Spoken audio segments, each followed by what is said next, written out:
Hello and welcome to this presentation about water production from hydrate sulfates on Mars, a geological and technical assessment.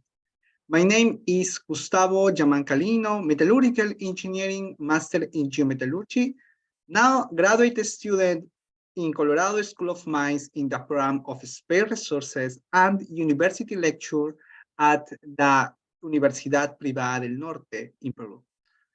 Also, as co-author, my dear colleague, Dr. Clayret Guerra Guevara, a specialist in geomechanics and geotechnical, and also graduate student from Colorado School of Mines in the same program. So today, let me introduce and talk about the space resources field and also the opportunities to obtain water on Mars using a specific type of minerals. So water is probably the holy grail in the human space exploration because we need to obtain water to supply the human bases on the moon and Mars. Not only for humanity, also to produce propellant fuel for the rockets and reduce the cost of transportation.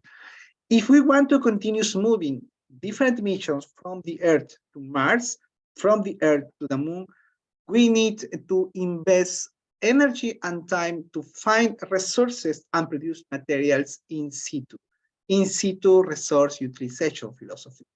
We know there are water sources as ice in the polar region, in a very inaccessible places, as ice in the low latitudes, low and medium latitudes, below 3 or 5 meters of regolith layer, which requires drilling activities and very carefully processed and prospection activities to find the right place where there are these ice water materials. In addition, there are another interesting type of material in the shallow surface, visible for our excavators with high grade of from 10 to 40% of water in the structure. These minerals are named hydrate minerals. Most of them are sulfate, some of them clays and smactite. Meridian Planum, a specific region in the equator of Mars, in accessible place with flat surface, easy for landing activities at close to iron and silicon deposits, present this type of materials, hydrate sulfate minerals, and today we want to present the main features of Meridiani Planum about geological, mineralogical, chemical, and establish a high-level architecture about how we can process the materials and extract water on Mars based on the current terrestrial technology and the possible future technology in space resources. So that methodology established an hypothetical product requirement to supply 13 tons of water per year to supply the drinkable water for 6 astronauts on Mars. We select the region of Meridiani Planum and review the data collected by Opportunity rover from 2 instruments, APX and mining tests for mineralogical purposes and chemical purposes. We resume this data using Minitab software to establish a statistical analysis. Then we move to the thermodynamical calculation to know how much temperature we need to apply for the regolith to start the dehydration process. Also, we estimate the main operations like mineralogical, mining, excavation, processing, and final dehydration and filtration activities. As our resource, we need to first introduce Meridiani Planum like a region for it, but a different cycle of water during many millions of years, which includes water in the shallow surface, probably more related with basic pH, and in the underground with acid pH, which produce clays. So we found now a specific deposit with different layers of sediment mixing clays, sulfates, which specify a different origin for Meridiani Planum. But there are two interesting things on this place. First, we found some years ago gypsum evidence, a vein of gypsum in the same shallow surface. And the second interesting fact on Meridiani Planum is the existence of hematite minerals, which mean an important source to produce iron, steel, and civil construction materials for a sustainability human development of future bases on Mars. We know there are another minerals with hydrate sulfates type, for example, magnesium as caesarite, calcium as gypsum, basanite, anhydrite, and iron hydroxide. So we review the full data from opportunity row we collected, and over from 3 to 4,000 of points analyzed, we distribute using statistical tools, and we establish SEO3, the main component for sulfates, is about 9%, an important content in the regolith. 9% is median, but in some places, very close to 40%.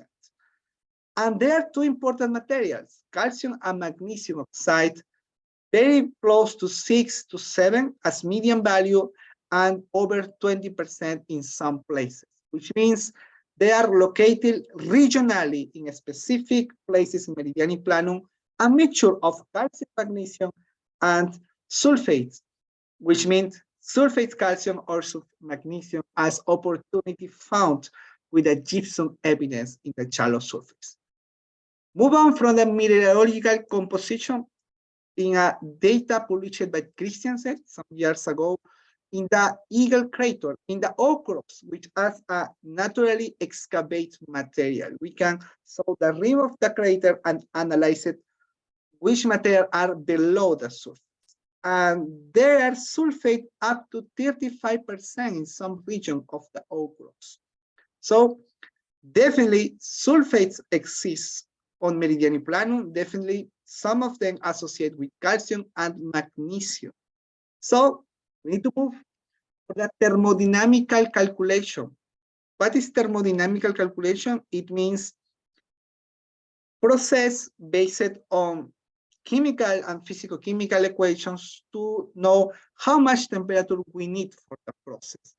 And iterate from different minerals, the best condition we can reach below 200 degrees Celsius. 160 Celsius is enough to start with the dehydration process. We reviewed the literature and we found data with gypsum calcination and a kinetic analysis in different particle size. So based on the picture in the right, we know in 1 hour we can fraction dehydrated gypsum. Over 90% of the gypsum can be done with 1 hour in 160 degrees Celsius. So the temperature is feasible, it's not very high. The theoretical process works, the kinetical process and experiment in analog material on Earth works. So we need to determine which specific operation we need to apply on Mars. And first, we need to start with excavation. Excavation requires concept as RAZOR, one of the most advanced concept for excavation on the Moon and Mars, which can reach over 160 kilograms of material per hour.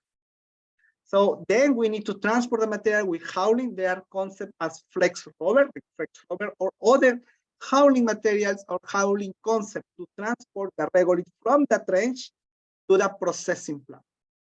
In the processing plant, we need to reduce the size before to start with the processing. A crushing machine like Joe or giratory maybe are not the best option. We develop on the air a very good option with very high efficiency, which is HPGR or high pressure grinding rolls, which consists in 2 specific rolls which crush the material on this movement.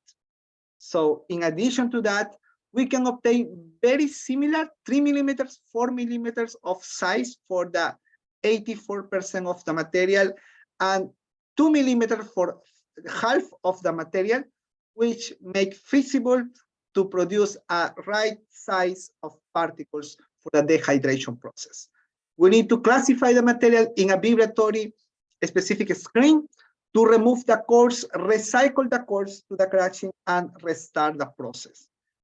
Then we start with the processing. We have two options, and we need to apply this option in sequence. First, magnetic separation to remove iron material, probably hematite, probably pyroxene, and other iron material. And then we need to concentrate the gypsum or increase the purity using electrostatic separation. Unfortunately, there are not too much data on experimental analog samples. However, from lunar samples, we know it's possible, it's feasible to concentrate pyroxene and other minerals from iron, which have iron with magnetic process. And in addition, electrostatic separation was applied in some experiment to increase the purity of the gypsum for industrial purposes. So we can mix these two technologies that already exist on the Earth. Then we need to move for the dehydration reactor and produce heat during 1 hour, maybe 2 hours. We need to establish that in the specific laboratory experiments. And then the water produced, we need to filtrate and remove the dust from the process for the refining. So I will not want to discuss the details about these results. We discussed different things and different options of this architecture and this alternative of technologies in the paper. But the most important result is we have the technology to produce 30 tons per year. We need to process 800 tons per year. I mean, 800 tons, which means over 200 kilograms per hour. If we imagine in one Martian year, almost 150 kilograms of material per hour, which is feasible to mine and to crush this material with small equipments. In addition, we need to process only less than 25 kilograms of concentrate in a reactor. It means a small reactor feasible to establish in a small module plants. We discussed with many details about these interesting topics.